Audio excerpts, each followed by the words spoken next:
안녕하십니까. 5월 27일 토요일입니다. 가정의 달 5월도 거의 다 지나고 이제 내일 마지막 주일 성령 강림주일을 앞두고 있습니다.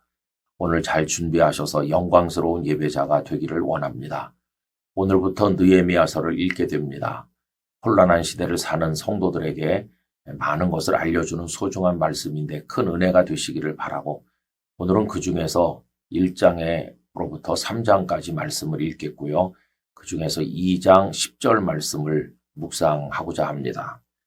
호론 사람 산발락과 종이었던 암몬 사람 도비야가 이스라엘 자손을 흥왕하게 하려는 사람이 왔다 함을 듣고 심히 근심하더라. 오늘은 흥왕하게 하는 사람이란 제목으로 이 말씀을 잠시 나누고자 합니다. 느헤미야는 페르시아의 아닥사스다 왕 1세 당시에 술 맡은 관원이었습니다. 당시에는 독살 사건이 많았기 때문에 왕의 음식과 음료를 보살피는 것은 최측근 믿을 만한 사람에게만 맡겼다고 하지요. 그런 의미에서 느헤미야는 왕과 아주 가까운 사람이었다고 할 수 있겠습니다. 그는 수산궁에서 부러울 곳 없이 자신의 삶을 행복하게 살았을 것입니다. 그런데 어느 날 그의 인생을 흔드는 일이 일어났는데, 예루살렘으로부터 온 어떤 사람들이 예루살렘이 얼마나 비참하게 방치되어 무너진 채로 있는지를 알려주었습니다. 예루살렘이 함락된 것은 오늘 본문 당시로 보면 백수십 년 전의 일이죠. 그러니까 느헤미야와는 아무 상관이 없어요. 그런데도 느헤미야는 그 예루살렘이 회파된 것이 마치 자신의 죄 때문이기나 한 것처럼 하나님 앞에 여러 날 금식하며 눈물로 회개한 것을 보게 됩니다. 자, 이런 일이 있고 나서 약 4개월이 지났을 때 그는 아닥사스다 왕에게 자신으로 하여금 예루살렘 성을 재건하게 해달라고 요청을 합니다.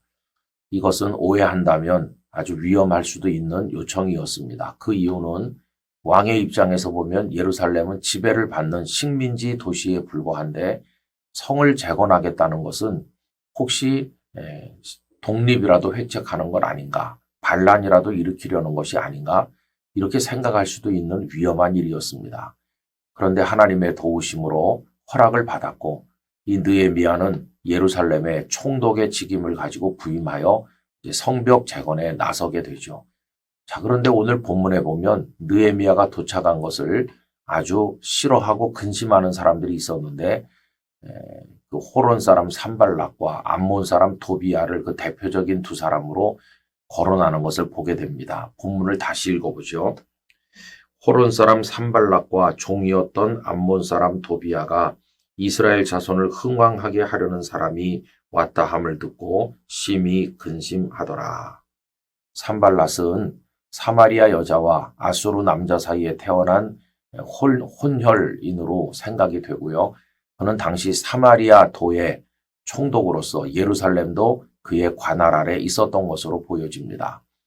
또 암몬 사람 도비야에 대해서는 잘 알 수 없지만 한때 종이었다 이렇게 표현되고 있는데, 산발락과 함께 느헤미야와 성을 재건하려는 사람들을 무척이나 힘들게 했던 사람이죠. 그런데 어쨌든 이들은 예루살렘이 재건된다는 것은 자신들의 영향력이 약화되는 것을 뜻하기 때문에 굉장히 싫어하였습니다. 많은 방해 공세를 폈고 느헤미야를 힘들게 하였죠.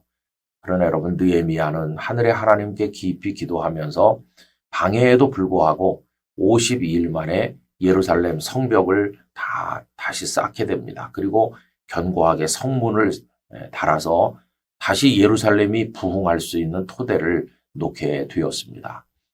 여러분, 오늘 이 말씀에서 우리가 주목할 것은 흥왕하게 하려는 사람이라는 표현이죠.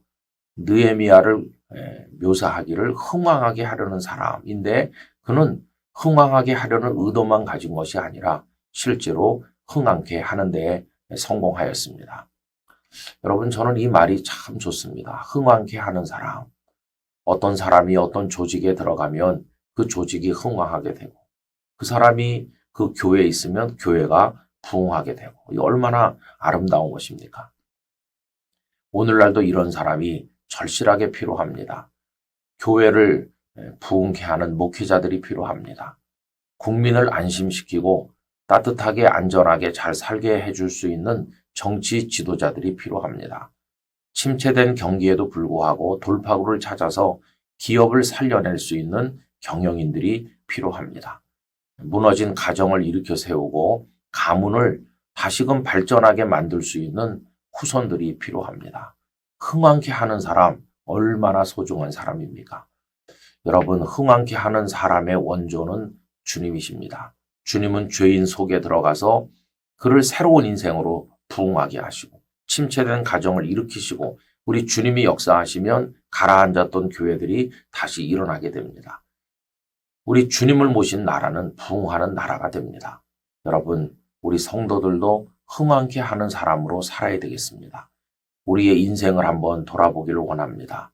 우리는 잘 되고 있는 것을 가로막는 사람 아닌가? 잘 되고 있는 일을 무너지게 만드는 사람 아닌가? 우리는 파괴자인가? 걸림돌인가? 아니면 디딤돌이고 다시 세우는 사람이고 부흥케 하는 사람인가? 우리 인생의 모습을 들여다볼 수 있어야 되겠습니다. 영상을 함께 하시는 성도님들, 어디에 소속되어 어떤 일을 하고 있던지 우리 성도님들이 계심으로 그곳이 흥왕하고 부흥케 되는 열매가 있기를 간절히 축원합니다.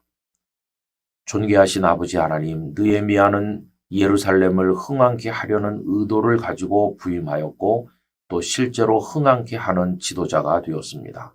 오늘 저희도 흥왕케 하는 사람으로 많은 열매를 맺으며 하나님의 영광을 나타내게 하시고 내일 성령 강림 주일 잘 지켜 우리 모두의 가슴에 주님의 성령님의 강력한 역사가 있는 놀라운 능력이 나타나는 주일이 되게 하여 주옵소서. 예수님의 이름으로 기도하옵나이다. 아멘.